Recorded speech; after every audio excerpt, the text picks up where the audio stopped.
김미정 쌤 모시겠습니다.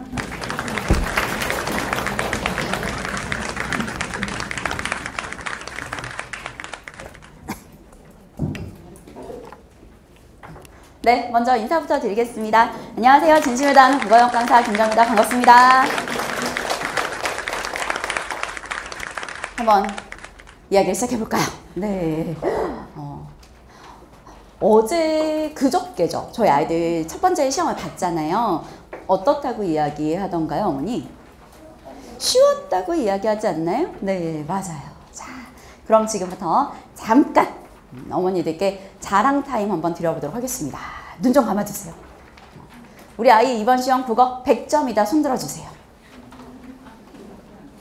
어머니 손 들어주세요. 자, 눈 떠주세요.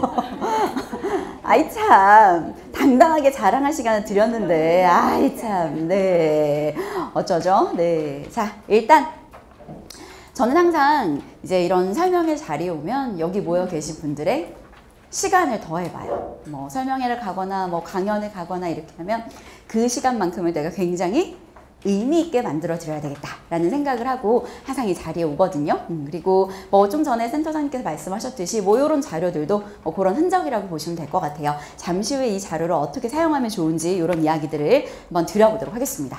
준비 많이 했으니까 도움되실 이야기들이 있으시면 메모하시면 되는데 어머니 요 노트의 맨 뒷장에 빈 공란 있거든요. 네. 필요하신 이야기 있으시면 거기다가 메모하시면 될 것 같아요.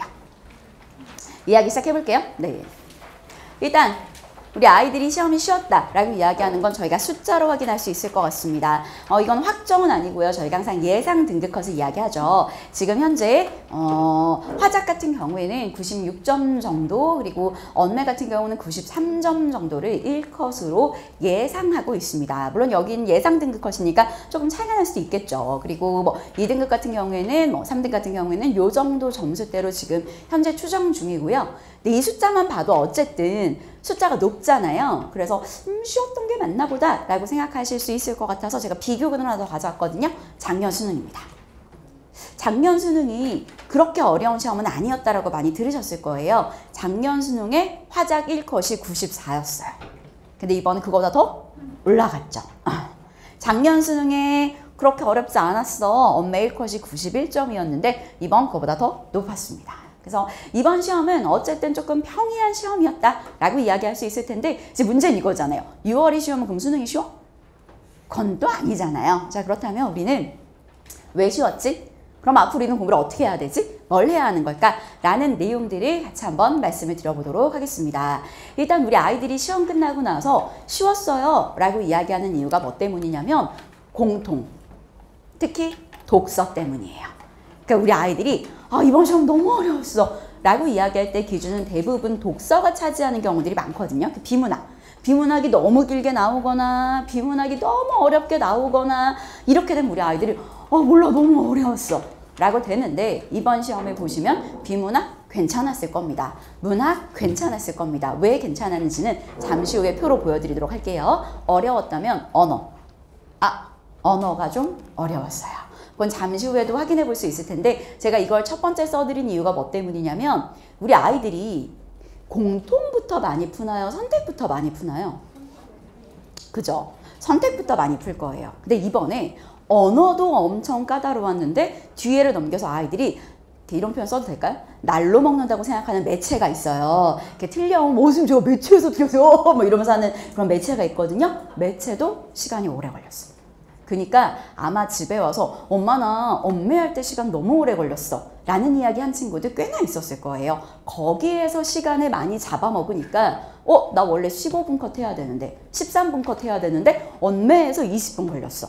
언매에서 제 들은 최고로 많이 쓴 시간은 26분이었거든요. 언매에서 26분을 쓰고 나니 앞으로 돌아와서 공통에서 쓸 시간이 좀 타이트했던 거죠.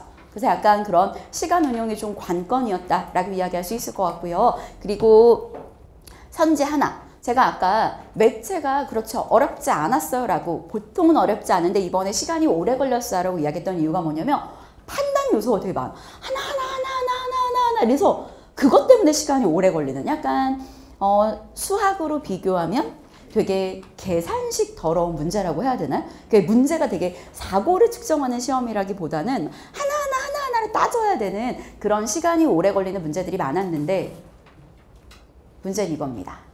요 3번은 아마 계속될 거예요. 이 흐름이 언제부터 시작이 됐냐면요. 이제 몇 년 전인데 킬러 배제 이슈 기억나시나요? 이거 너무 킬러야. 이런 킬러 내면 안 돼. 라고 했던 게 2, 4학년도 시험이었을 거예요. 2, 4학년도 이후로 국어에서 바뀐 트렌드가 바로 3번입니다.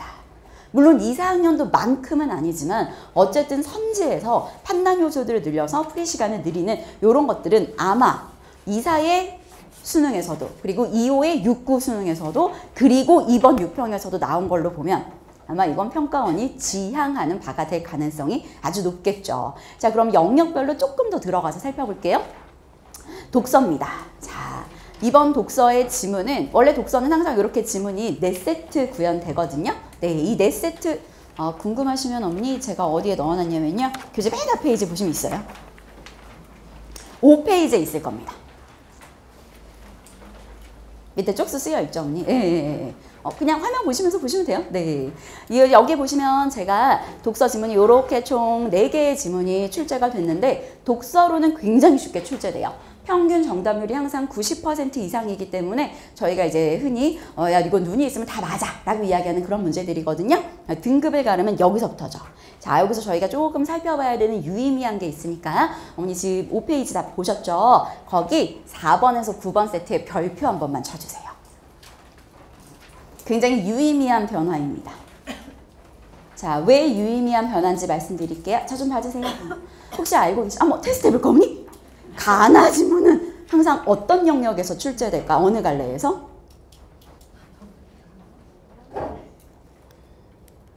괜찮아요?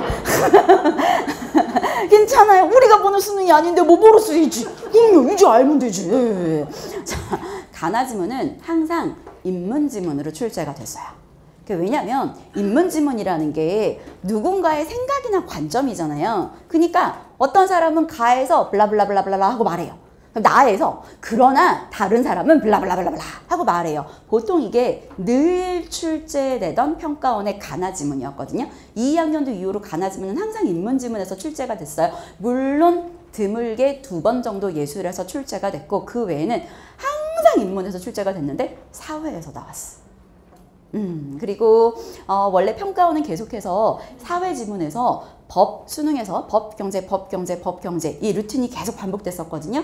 근데 이제 제가 이번에는 이런 것 때문에 법 경제가 안 나올 거야 라고 재작년까지는 이야기했었고요. 제가 올해부터 법 경제 너네 다시 나올 거야 라고 이야기를 했었거든요. 네, 이제 그 이유는 제가 지금 이 설명의 자리에서는 설명이 좀 길어서 그건 빼고 어쨌든 이번에 법 지문이 가나 지문으로 출제가 됐는데 옆에 하나만 써주세요.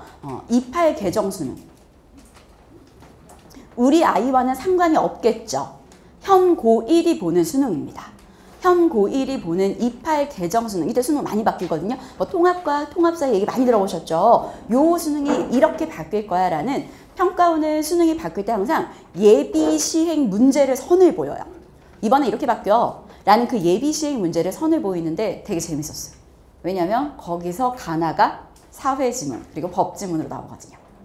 제 생각에는 이번에 아이들 기말고사 끝나고 저는 시킬 건데요. 예비시행 문제 풀려보시는 거 유의미할 것 같습니다. 문제 유형도 예비시행스러운 문제들이 2-3문제 정도 보이거든요. 그래서 그거 좀 풀어보시면 좋을 것 같아서 제가 별표 해보라고 말씀드렸고 옆에다가 예비시행 풀려보기 한 번만 써주시면 될 것 같아요. 아이가 말을 듣겠죠? 네. 아마 이럴 거예요. 엄마 내가 후내년에 보는 수능을 왜 봐? 뭐 이렇게 하겠지만 네, 저는 숙제를 일단 내긴 할 거거든요. 예, 안 해오면 저한테 혼나겠죠. 예, 그렇게 해서 수특 연계였고요. 과학기술이 쉽게 출제가 되는데 이것도 좀 재밌어요. 그러니까 저희가 항상 수능을 이번 6평이 이랬어가 중요한 게 아니라 이런 흐름 속에서 이 아이가 위치해 라는 것을 알 수 있어야 이게 훨씬 유의미하잖아요. 재밌는 건 이겁니다. 자, 아까 킬러 배제 이슈 말씀드렸죠. 그게 국어에서 되게 좀 획기적인 변화거든요.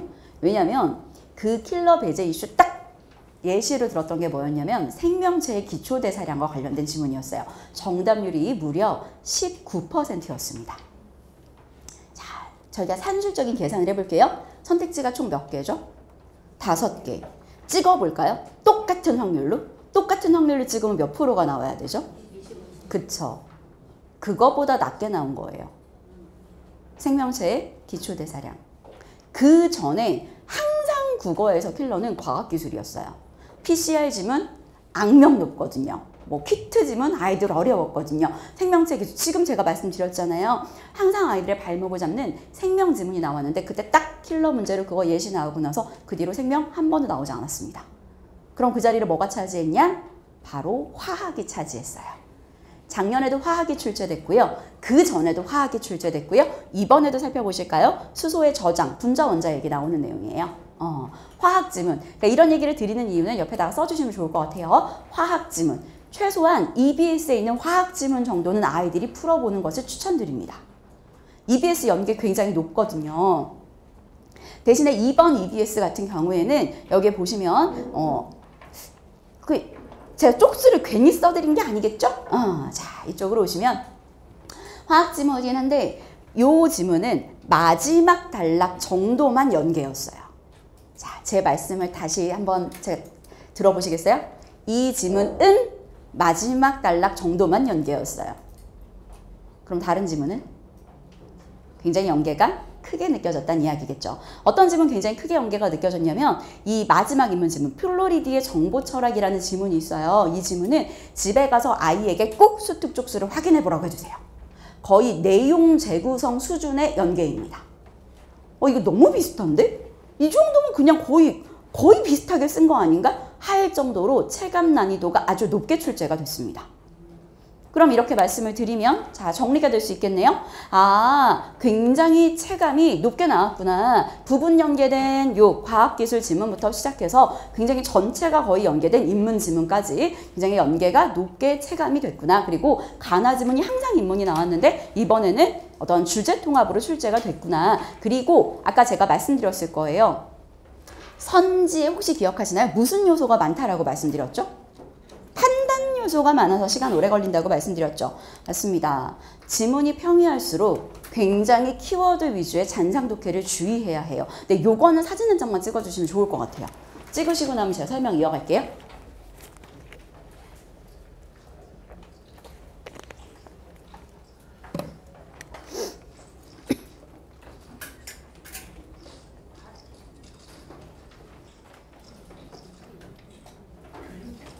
네, 설명 이어가겠습니다. 이번만 EBS 연계 이렇게 나온 거 아니야? 라는 생각 하실 수 있잖아요.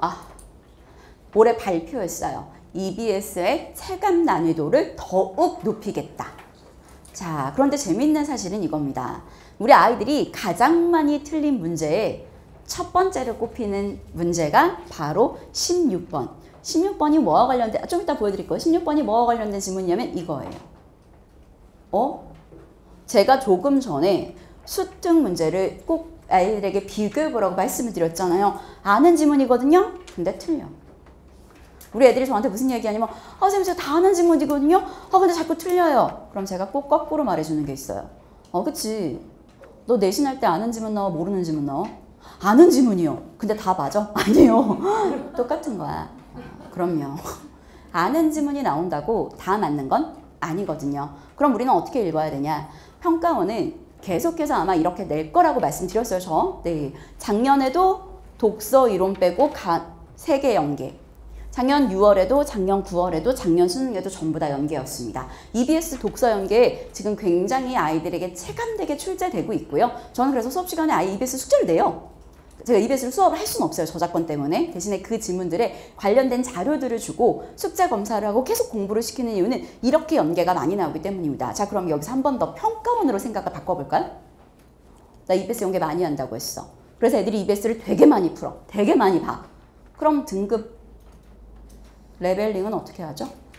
그러니까 저런 식으로 되는 거예요. 글을 훅훅훅. 왜? 우리 애들은 아는 지문이 나오면 글을 휙휙휙 읽거든요. 휙휙 읽다가 틀리는 형태로 문제를 구현시키는 거죠. 제가 선지 한번 읽어볼게요. 칸트와는 대조적으로 그냥 들으시면 돼요. 칸트와는 대조적으로 자유의지를 지니지 않은 비인간적 행위자인 AITCS에서는 교통혼란에 대한 책임을 지울 수 없다고. 그러니까 선지가 이런 식이에요. 자유의지를 지니지 않은 이 아이에게는 책임을 지울 수 없다고. 그럼 결국에는 씹어보면 자유의지가 있어야만 책임을 지우는구나. 약간 이런 식 있잖아요. 그러니까 선지를 조금 씹어야 되는 뭐 임대인의 재산권에 대한 제한이 불가능하지 않다고. 제한이 불가능하지 않아? 그럼 결국에 뭐 한다는 거야? 제한이 불가능하지 않으니까 제한을 할 수 있다는 얘기구나. 약간 이런 식으로 약간 좀 씹어봐야 되는 이런 형태로 문제를 출제를 많이 하고요. 지문에서 본 키워드를 그대로 가져와. 근데 틀린 말을 집어넣는 거죠. 그래서 제가 아까 판단 요소가 많다라는 말씀을 드린 거예요. 이런 친구들 같은 경우에는 아마 이번 시험을 못 보고 얘기할 거예요. 엄마, 내가 실수로 그 두 개 틀렸거든? 근데 내 그것만 맞았으면 1등급인데, 그거 고치면 되지 뭐. 딱 이렇게 얘기할 거예요. 걔 9월에도 수능에도 같은 말 할 겁니다. 왜냐면 자기가 실수로 틀렸다고 생각할 테니까요. 자, 왜 실수가 아닌지는 잠시 후에 제가 표로 보여드릴게요. 문학은 이렇게 연계가 됐고요. 총 3지문 출제가 됐고, 문학은 아마 뒷장에는 6페이지에 나와 있을 겁니다. 네. 이렇게 6지문 중에 총 3지문이 연계가 됐고요. 작년 수능, 재작년 수능에서는 7개 지문 중에 4개가 EBS 문학 연계였습니다. 자, 그런데 재미있는 건 그 다음입니다. 이 문학 세트에서 가장 많이 틀린 문제는 바로 이 현대소설 문제입니다. 근데 뭐라고 나와 있죠? 비연계. 그리고 가장 많이 틀린 두 번째 문제는 동류가. 이건 EBS 연계거든요. 근데 재미있는 건 이거예요. 동류가가 엄청 길단 말이죠. EBS에서 그 엄청 긴 걸 다 못 가져오잖아요. 일부분을 따오는데 시험지면 중약이 있고 요만큼은 EBS 비연계, 요만큼은 EBS 연계. 이렇게 출제를 했거든요. 동류가를. 자, 그럼 아이들이 가장 많이 틀린 문제는 뭐냐? 이 비연계 부분을 A블럭으로 묶은 단독 문제. 이거 제일 많이 틀렸어요. 자, 그럼 결국에 연계가 되긴 하지만 등급을 가르는 건 뭐가 등급을 가르는 경우가 많다? 비연계. 자, 그럼 저희가 이대로 생각을 이어가 볼게요. 그럼 뭐 공부를 많이 해야겠다? 비연계. 이런 생각이 자연스레 드시죠? 자, 거꾸로 갈게요. 비연계에서 시간을 쓰기 위해서는 저희가 무슨 대비가 잘 돼 있어야 될까요? 연계 대비. 거꾸로입니다. 맞아요. 높은 연계 체감 6개 중에 3개가 연계됐고요. 비연계에서 등급을 가르는 문제가 출제되긴 했습니다. 그런데 이게 왜 등급을 갈랐냐면 따줘야 될 게 그렇게 많아. 보기에서 뭐 외화가 있고 내화가 있고 그 내화 속에 또 편지가 있고 그 ABC가 있는데 그 ABC에서 장면이 여기 있는데 그건 여기 있는데 그건 여기 있는데 여기서 확인했다가 2번은 저기서 확인했다가 3번은 여기서 확인했다가 4번은 여기서 확인했다가 5번은 여기서 확인했다가 그걸 보기로 갔다가 선지로 갔다가 시간이 굉장히 오래 걸리는, 제가 아까 처음에 써드렸던 판단 요소가 많은 선지들이 아주 많았거든요. 그럼 어떻게 해야 될까요? 시간을 거기서 써야죠. 다른 데서 줄여서. 우리 아이들은 철저한 연계 대비가 필요합니다. 그리고 굉장히 선지를 볼 때 끊어읽기가 중요한, 평가원이 오답 만들어내는 패턴들이 정해져 있거든요. 저는 보자마자 저희 애들도 그런 글 되게 많이 했어요. 그래서 제가 유튜브를 운영을 하는데 제 유튜브에 제가 시험 보기 전주 주말에 제가 문학을 이렇게 올리거든요. EBS 문학을. 시험 보기 전주 주말에 올렸던 김진욱 전이 또 출제가 돼가지고 저도 기뻤어요. 아이들도 기쁘고. 그러니까 봤던 거 되게 많이 나오거든요. EBS는. 문학을 여기에서 시간을 줄여야 해요. 매년 이번에 정말 시험 보고 나서 애들한테 연락이 많이 오더라고요. EBS 연계 제대로 느꼈어요. EBS 연계 덕분에 시간 진짜 줄였어요. EBS 연계 때문에 점수 많이 올랐어요. 너무 감사해요. 그런 글이 이번 시험에 유독 많이 올라왔어요. 연계 대비 아주 철저하게 아이들 하는 거 필요하고요. 시간 많잖아요, 이제. 부담스러워 할 필요가 없으세요, 어머니. 왜냐면 이 연계는 언제까지만 되면 되니까? 수능까지만 되면 되니까. 제가 작년에 가르쳤던 애들 중에서 수능 시험장에서 문학을 가장 빨리 푼 친구는 15분 컷입니다. 현장에 있어요. 좀 연어들도 많거든요. 작년에 가르친 아이들이 이제 올해 돌아온 그런 연어들이 많은데 국어만 잘 봐서 대학 갈 수 있진 않으니까요. 그렇게 그래서 오랜만 뭐 이렇게 인사하거든요. 야, 너 작년에 제 VS 시작할 때 첫 강에서 꼭 물어봐요. 너 작년에 문화 몇 분 걸렸냐? 15분이래. 그럼 뒤에 있는 애들이 제가 천재인가 보다 이런 눈이에요. 옆에 있던 애한테 오랜만 너 작년에 문학 몇 분 걸렸냐? 저도 한 15분. 한 3명 시켜보면 15분에서 17분. 보통 그 2개 중에 왔다 갔다 해요. 문학 거기서 시간 줄여서 나머지 독서에서 시간 써야죠. 네, 화작은 특별히 말할 게 없어요. 유형도 정형화됐는데 세부 내용 파악 때문에 시간이 조금 많이 소요됐을 거고요. 아까 말씀드렸듯이 언매가 특히 언어가 굉장히 어려웠고 킬러 개념, 아이들이 어려워하는 킬러 개념이 한 문제에 와다다다다닥 모여 있었어요. 시간 너무 오래 걸렸을 거예요. 굉장히 헤비한 내용이고 복합적인 선지 구성이었을 겁니다. 그 결과는 이겁니다. 자, 요거는 아마 제가 표에다가 넣어놓지 않았네요. 자, 잠깐만 기다려주세요. 잠깐만 기다려주세요. 찍어주세요. 자.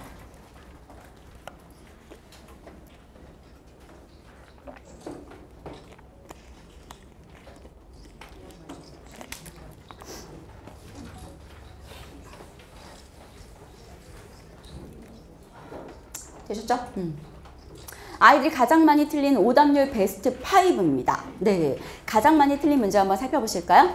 아까 제가 말씀드렸던 인문지문 기억나시나요? 16번. 네, EBS와 거의 유사하게 출제된 16번이 우리 아이들이 가장 많이 틀린, 화작 선택자가 가장 많이 틀린 오답률 베스트 1위였습니다. 그리고 나머지 문제들 지금 쭉쭉쭉쭉 나와 있는 거 확인하실 수 있는데 재미있는 건 이거죠. 전부 다 뭐라고 쓰여 있죠? 독서. 나 EBS 연계 너무 많이 느꼈고 아는 지문인데 문제 틀리게 평가원 출제합니다. 자신의 오독 습관 교정하는 거 너무 중요하고요. 근데 우리 애는 선생님 실수로 틀렸다고 하는데 이게 실수인지 아니면 원래 좀 그렇게 잘못 읽는지 잘 모르겠어요. 꼭 해설 강의 들으라고 해주세요. 지금 아마 어머니께서 이렇게 제가 총평 말씀드리는 것만 들으셔도 그래 되게 도움이 되네? 저 집에 가서 꼭 얘기해줘야겠다 이런 생각 드시잖아요. 네, 해설 강의는 오죽할까요? 시험 보고 나면 정말 거의 막 하루에 한 3시간 자고 이런 일 하는 거거든요. 너 시험지 봐봐. 여기 밑줄 있어? 아주 보통 수업할 때 말투가 이래요. 지금 굉장히 자본주의적 말투고요. 원래 제 말투는 봐봐. 약간 이런 말투거든요. 예. 여기 제 수업하는 강의실인데 거기 밑줄 쳐 있어? 네가 이 글을 제대로 읽었으면 잘 봐도 불안해요. 뭐가 불안하냐면 내가 잘 봤는데 시험이 쉬워서 잘 본 건지 아니면 내 실력이 는 건지를 잘 모르겠어 라는 이야기 되게 많이 하거든요. 꼭 해설 강의 들으라고 해주세요. 제가 오늘 해설 강의 할 때 이렇게 할 거거든요. 여기 밑줄 쳐 있어? 그럼 너 이거 네가 만약에 이 글을 제대로 읽었으면 여기 밑줄 쳐 있어야 돼. 네가 만약에 이 지문 제대로 읽었으면 이 선지가 이렇게 지워져 있어야 돼. 너가 만약에 이걸 제대로 읽었으면 넌 이 생각을 했어야 돼 라는 그 사고 과정을 다 설명해 주거든요. 너무 당연하잖아요. 여기 2번 근거가 있어. 그게 무슨 의미가 있어요? 위치 찾기지. 어떤 사고 과정을 거쳐야 하고 어떤 흔적이 남아야 되고 어떤 식으로 선택지를 지웠는지에 따라서 내가 제대로 풀고 있구나 제대로 가고 있구나를 확인할 수 있을 겁니다. 그래서 아이들 가급적이면 꼭 해설 강의 오늘 형 강의 진행하거든요. 오늘 내일 아마 이 투세는 월요일 날 업로드 될 겁니다. 네, 그렇게 해서 꼭 들으시게 해주시면 좋을 것 같고요. 지금 보시면 언매예요. 보실까요? 그 45문제 중에 애들이 제일 많이 틀린 문제가 뭘까요? 1위가 언어입니다. 5위도 언어고요. 언어 어려웠다는 이야기 이제 정말 체감되시죠? 네. 그럼 그 다음 머릿속을 스쳐 지나가는 생각은 화작하라고 할까? 진짜 제가 막 보고 있는 것처럼 그쵸? 자, 모르겠어요. 이건 아이의 선택이고요. 아이가 아마 얘기할 거, 엄마 내가 그래서 이번 6평 화작을 풀어봤거든? 근데 한 개밖에 안 틀렸어. 나 그냥 화작으로 넣어놓을까? 이런 얘기 할 거예요. 근데 놀라운 사실은 화작은 공부해도 하나 틀리고 공부 안 해도 하나 틀려요. 다른 말로 바꿀까요? 공부할 게 없어요. 그래서 아이들이 나중에 시작할 때 진입장벽은 되게 낮아요.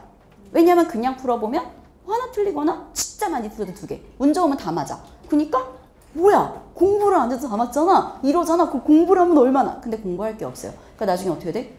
정말 불안해. 나 어떡하지? 자꾸 하나를 틀리는데 이 하나가 안 잡아지는데. 수능에서는 그 하나가 꼭 나오거든요.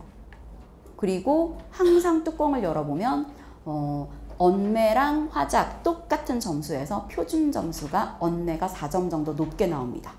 똑같은 점수일 때. 그래서 요거는 아이들과 한번 이야기를 해보세요. 네. 가급적이라면 다른 과목 성적이 안정적으로 나온다면 저는 개인적으로 엄매를 추천합니다. 이 문제 잠깐 좀 자랑 좀 하면 제 교재에 있는 거랑 똑같이 나왔어요. 제가 5월 달에 엄매 특강 했거든요. 헷갈리는 거 애들이 틀릴만한 것만 묶어서 했는데 이틀 하고 나서 애들이 너무 어려웠다고. 그래서 너무 어렵지. 왜냐면 니네가 틀릴 것만 모아놨으니까 하는 그 틀릴 게 딱딱 나왔어요. 제가 그 자료를 만든 게 있거든요. 선지가 똑같이 나와서 저도 놀랐어요. 야, 이 정도면 대책가 적어서 만든 거 아니냐? 애들도 엄청 이야기 많이 하더라고요. 네, 그렇게 해서 아이들과 한번 이야기를 해보시는 것을 추천드립니다. 댁에 가셔서 요건 꼭 시켜보셨으면 좋겠어요. 제가 오늘 이야기할 말씀들이 가장 중요한 내용인데요. 요거 한 번만 읽어주시겠어요? 네, 읽어주세요. 시작.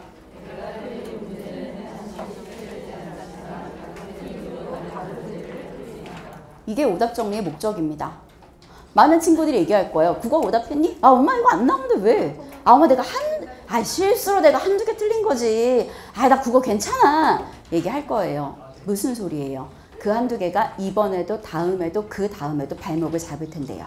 자, 그러면 이 오답 정리 방법을 조금 추가 설명해 보도록 하겠습니다. 자, 제가 학생 2명을 데려왔어요. 거기 없어요. 이제 눈으로 보시고 기억하시면 됩니다.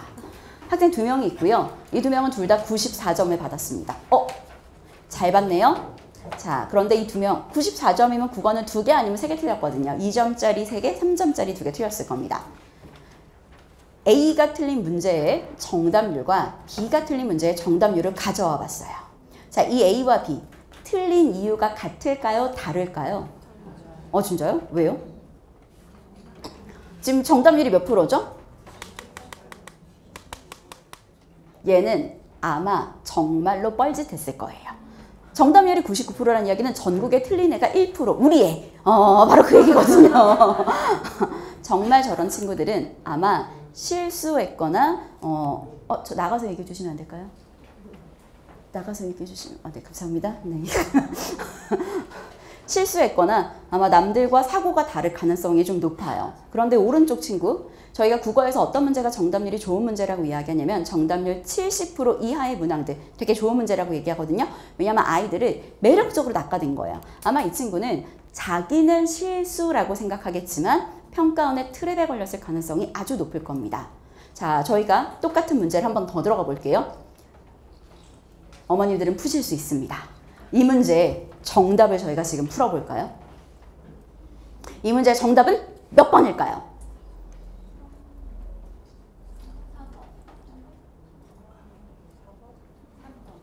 자, 국어예요. 국어예요. 자, 이 물론 수학이면 4번이 답일 수도 있는데요. 자, 국어랍니다. 몇 번일까요? 3번이죠. 맞아요. 국어는 이런 문제가 잘못된 거예요. 네. 자, 그런데 이 친구는 1번을 골라 틀렸고 이 친구는 4번을 골라 틀렸습니다. 이유가 같을까요? 다를까요? 당연히 다르겠죠. 똑같은 문제를 틀렸다더라도 아마 왼쪽 친구는 실수했거나 좀 남들과 생각하는 사고가 다를 수 있어요. 그런데 오른쪽 친구는 본인은 실수라고 할지 몰라도 평가원의 트랩에 걸렸을 확률이 아주 높은 거죠. 저희가 10% 넘는 선지들은 평가원이 굉장히 공들여 만드는 선지거든요. 제가 시험지를 저도 풀잖아요. 나오자마자 풀 때 제가 풀면서 체크를 해요. 무슨 체크를 하냐면 이거 애들 많이 고를 것 같은데 하는 선지를 체크를 하면서 보거든요. 대부분 제가 체크한 선지들은 다 10%가 넘습니다. 그러니까 평가원이 트랩을 만들어내는 방식이 동일하고요. 그럼 우리 애가 이 정답률 봤으면 좋겠다 싶으시잖아요. 10페이지 자료지 보시면 됩니다. 10페이지에 제가 왼쪽 페이지는 화작 선택자들, 오른쪽 페이지는 언매 선택자들의 1번부터 45번까지 문항 반응률을 넣어놨어요. 그래서 이게 전국의 학생들 데이터 기반이거든요. 그래서 우리 아이가 몇 번을 틀렸는지, 그리고 초록 색깔로 표시되어 있는 아이들은 정답률 70% 이하의 문항들이라고 보시면 될 것 같아요. 그래서 우리 아이가 요거 어떤 문제, 틀리는 문제의 정답률이 몇 프로인지, 우리 애가 고른 선택지가 몇 프로인지 이런 것들을 확인해 보시면 굉장히 도움이 될 수 있을 거라고 생각합니다. 그리고 제일 중요한 건 뒷장이에요. 12페이지. 제가 만드는데 가장 시간이 오래 걸리는 파트입니다. 기출의 클리셰. 같은 이유로 평가원은 오답을 계속 반복적으로 만들어내거든요. 그래서 우리 애가 이 문제를 이걸 골라서 틀렸어. 이유가 오른쪽에 쓰여 있을 거예요. 매력적인 오답의 이유가 쓰여 있을 거고요. 그리고 이거랑 유사하게 만들어진 지난 2개년 2, 4, 2, 5를 제가 합쳐서 넣어놨어요. 그래서 2, 4학년도 수능에 몇 번 문제의 정답률이 몇 프로였는데 이 내용들을 꼭 집에 가서 아이들이 같이 풀어볼 수 있게 하면 같은 이유로 다른 문제를 틀린다를 훨씬 아이들이 공감할 수 있을 거라고 생각합니다. 뒷장을 넘겨주시면 제가 14페이지에 선지들을 다 넣어놨을 거예요. 그래서 선지별로 이 선지를 몇 프로 아이들이 골랐는지, 왜 골랐는지, 근데 왜 아닌지, 뭘 주의해야 되는지 이런 내용들을 전부 다 써놨으니까 네, 저게 자료를 만드는 것도 힘든데요. 이 자료를 만들어서 또 이거를 또 저희가 편집을 맡기고 그것도 편집 온 거에서 또 다시 교정을 하고 저희가 거의 한 1박 2일 동안 정말 그리고 연구실 진짜 하루에 3시간 자면서 만드는 자료들이거든요. 그리고 물론 사비로 만들고요. 자, 어머니 꼭 우리 아이들의 손에 닿게 해주시면 좋을 것 같고요. 아마 듣다 보시니까 그럼 오답 정리를 꼭 시켜야 되겠다 생각 드시죠? 네, 빠르게 설명하겠습니다. 일단 이건 찍지 마세요. 잘못된 거니까요. 다시 푸는 거. 다시 풀면 당연히 맞습니다. 자, 저희가 항상 5개 다 헷갈리지 않죠? 보통 국어 몇 개 중에 헷갈려요? 2개 중에 하나. 내가 생각하는 제일 매력적인 오답이 지워졌으니 나머지가 답인 건 당연하겠죠. 최악, 정답의 근거 옮겨쓰기. 저희가 흔히 얘기하잖아요. 국어에서 정답의 근거는 어디에 있다라는 얘기 많이 들어보셨어요? 지문에 있다. 그거 왜 옮겨 쓰는 거예요? 정말 이해할 수가 없어. 막 자기 너무 열심히 한대. 한 번 그런 친구 있었어요. 자기가 국어를, 인강 친구였는데 자기가 국어를 하루에 5시간씩 한대요. 그래? 그렇게 많이 하면 안 되는데? 근데 그럼요. 수학해야죠. 근데 국어가 5등급이래요. 그럴 수가 없는데. 그래서 그래? 정말 이상하구나. 그래서 그래 그러면 만나서 상담을 하자. 저 현강 친구도 항상 저는 보통 어머니 수업 1시간 전에 와 있어요. 수업 1시간 전에 와서 맨날 애들 상담, 여기 옆에 제 애들 상담하는 데예요. 왜 애들 와서 상담하거든요. 그래서 갖고 와봐. 그랬는데 세상에 정말 놀랐어요. 이만큼의 거의 지게 매듯이 뭐 이렇게 갖고 온 거예요. 그래서 그래 꺼내봐라. 이만큼의 꺼내. 근데 너무 놀랐어. 정답의 근거가 너무 예쁘고 깨끗하게 다 옮겨져 있는 거야. 그래서 제가 물어봤어요. 이 문제 다시 나와 안 나와? 안 나와요. 근데 왜 이렇게 하는 거야? 오답이 중요하니까요? 그래? 근데 너 생각해봐. 네가 이거 풀 때 손 쓴 거야? 머리 쓴 거야? 손이요. 수능은 손 쓰는 거야? 머리 쓰는 거? 머리요. 성적 오르겠어? 안 오르겠어? 안 올라요. 우리 애들은 다 알아. 다 알아요. 그럼요. 수능은 머리 쓰는 과정입니다. 자, 그럼 저희가 올바르게 오답을 한번 해보도록 할게요. 자, 어머니께 먼저 여쭤보겠습니다. 정답인 선지가 중요할까요? 오답인 선지가 중요할까요? 둘 다 중요하죠? 왜 이러세요? 둘 다 중요하죠. 예. 근데 오답 정리라고 했으니까 오답인 선지가 중요하겠죠. 네, 찍고 싶은 마음 이해하지만 조금만 기다려주세요. 아직 다 안 나왔어요. 진정하세요. 네, 아직 기다려주세요. 정답인 선지는 간단합니다. 왜 답인지만 들어가면 되니까. 그냥 그건 지문에 밑줄 치면 돼. 여기 있구나. 이거구나. 근데 이제 오답인 선지는 왜 답이 아니지? 근데 내가 골랐을 땐 이유가 분명 있을 거란 말이죠.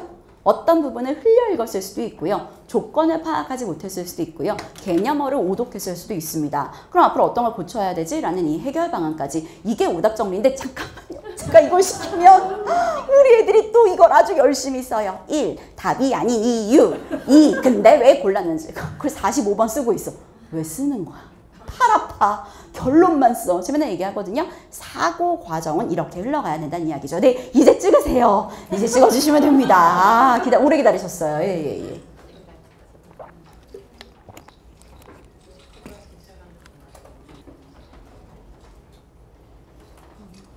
네.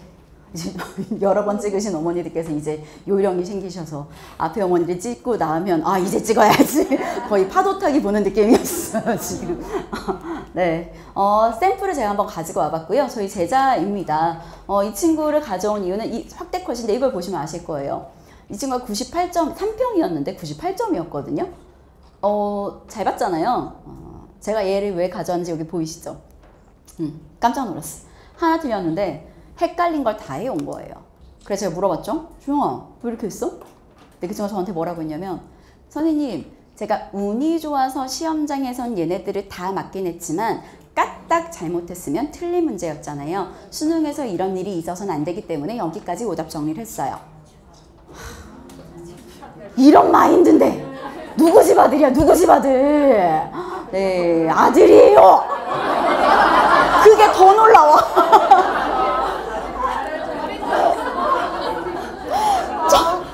저도 아들이 둘이거든요. 아이고, 이렇게 클려나. 이 친구는 지금 현재 한양대 의대 다니고 있고요. 예. 그러니까 갔겠죠. 예. 현역으로 갔고요. 자기가 나 이거 왜 틀렸냐면 이거에만 관심을 뒀는데 앞으로 대안은 이거라서 둘 다 확인해야 되겠어. 나 뭐 때문에 헷갈렸냐면 이게 상충된다고 생각했는데 앞으로 이런 거를 생각했더라면 고르지 않았을 테니까 이런 거에 유념해야겠어. 라고 오답 정리를 했더라고요. 아, 그럼 당연히 성적이 오르겠죠. 네. 그래서 현장에서 이렇게 오답 정리 시키거든요. 일단 현장에서 진행은 지금 현재 이제 6월이죠. 저희가 1학기입니다. 시즌 1학기까지는 기출 같이 살펴봤고요. 수능 특강 끝났어요. 그래서 EBS 수능 특강에는 문학 작품들 정말 열심히 아이들과 함께 달려서 같이 끝냈고요. 그리고 이제 하반기입니다. 이제 중반기, 하반기 마지막 남았죠. 등급 가르는 문제들 살펴볼 거예요. 이것 때문에 발목 걸린 거야? 이것 때문에 이렇게 읽은 거야? 결국 평가원에서 네가 공부를 안 해도 맞을 수 있는 문제가 아니라 공부를 해야만 맞을 수 있는 문제들, 그런 문제들을 저희가 시즌2에 같이 살펴볼 겁니다. 수능 완성 지금 교재 작업 중이고요. 이때부터 비기출을 하면 돼요. 최악이 현재 EBS 비기출 촤라라라라 콘텐츠 쌓아놓고 풀어 제끼기. 그런 양치기, 국어 성적 향상에 도움이 되긴 하죠. 한 5등급에서 3등급으로 올릴 때까지는 양치기가 도움됩니다. 왜냐하면 3등급은 어떤 애들이 딱 3등급이냐면 남들이 맞는 거 다 맞고 남들이 틀리는 거 다 틀리면 3등급이에요. 근데 1등급이 되려면 5등급도 가볼까? 5등급은 남들이 뭐 틀리는 것도 틀리고 맞는 것도 틀리고 막 이러잖아요. 그러니까 남들이 맞는 것만 맞게 해주면 돼요. 그래서 그땐 양치기가 필요하거든요. 근데 3에서 1은 절대로 양치기로 올라갈 수 없어요. 왜냐면 등급을 가르는 평가원의 코드를 알아야 하니까. 그래서 그런 내용들을 저희가 시즌2에 같이 진행할 거고요. 마지막 시즌에는 실무랑 수능 사고방식 체화 이렇게 수업이 진행된다라고 생각하시면 될 것 같습니다. 네. 근데 이렇게 말씀드리면 제가 준비한 내용들이 쭉 정리가 되는데요. 듣으시다 보니까 그래 도움이 돼서 일단 사진도 찍고 막 필기도 하고 막 했는데 우리 애한테 내가 이걸 다 전달할 수 있을까? 라는 생각이 1번. 2번, 내가 말한다고 과연 애가 할까? 2번, 이런 생각 드시죠? 자, 우리 애가 봤어야 되는데 오늘 데려올 걸 이런 생각 드시잖아요. 자, 이 영상은 월요일날 아마 이투스에 업로드가 될 겁니다. 네. 아니면 아주 빠르면 오늘 밤 제 유튜브 채널에 올라갈 수 있을 것 같아요. 편집이 아주 빠르게 되면. 그래서 아이들에게 꼭 이 영상을 보게 해주시면 좋지 않을까. 그리고 제가 지금 말씀드린 것 중에 기억 안 나시면 딱 하나만 기억하세요. 야, 오답해라. 제가 저희 아이들한테 시키는 멘트가 있거든요. 어머니 한번 따라해 보실래요? 전해주셔야 되니까. 자, 따라해 보실게요. 6평 오답 정리 안 하면 수능 오답 정리한다. 아이고, 그런 일이 있어서는 안 되겠죠. 네, 저는 사실 아이들 가르치는 거 되게 좋아해요. 재밌거든요. 애들 성적 오르는 것도 너무 좋고, 이번에도 정말 많이 오른 친구가 4등급 끝자락에서 시작했는데 이번 시험 98점 받았어요. 아이는 저한테 너무 고맙다고 얘기하는데 전 얘기해 줬어요. 너가 잘한 거지. 그럼요. 제가 맨날 얘기하거든요. 야, 선생님은 똑같은 교실에서 똑같은 애들한테 똑같은 얘기를 하는 거야, 늘. 근데 성적이 오른 거면 너가 잘한 거야 라고 이야기하거든요. 아이들은, 제가 아이들을 가르친 지 꽤 오래됐는데 아이들 가르치다 느낀 건 하나예요. 이 시기는 정말 어떤 사람을 만나서 어떤 이야기를 듣고 어떤 경험을 하는지에 따라 미래가 너무나 많이 달라지는구나. 그래서 저는 제 직업이 참 좋거든요. 5월이 TMI인데 5월이 저한테는 홈커밍 데이거든요. 가르친 제자들이 매주 찾아와요. 아마 제 수업 들은 학생들한테 어머니가 우리 자제분 저한테 보내시면 아실 거예요. 그 저희 제자들이 지난주에 찾아온 애는 지금 32살이에요. 12년 전 제자들이 아직도 찾아오고, 맞아. 지난주 토요일엔 제자가 아이스크림 사왔어요. 형과 입 안에 먹인다고. 그래서 너무 감동했거든요. 나한테 차라리 선물을 하지 그랬니? 에이, 선생님은 많이 가졌잖아요. 이렇게 얘기하더라고요. 되게 좋은 것 같아요. 아이들이 자신의 가장 치열했던 순간을 떠올릴 때 그 자리에 조금이나마 도움이 됐던 사람으로 제가 존재할 수 있었으면 참 좋겠다라는 생각을 많이 합니다. 네, 오늘 열심히 들어서 너무 감사합니다.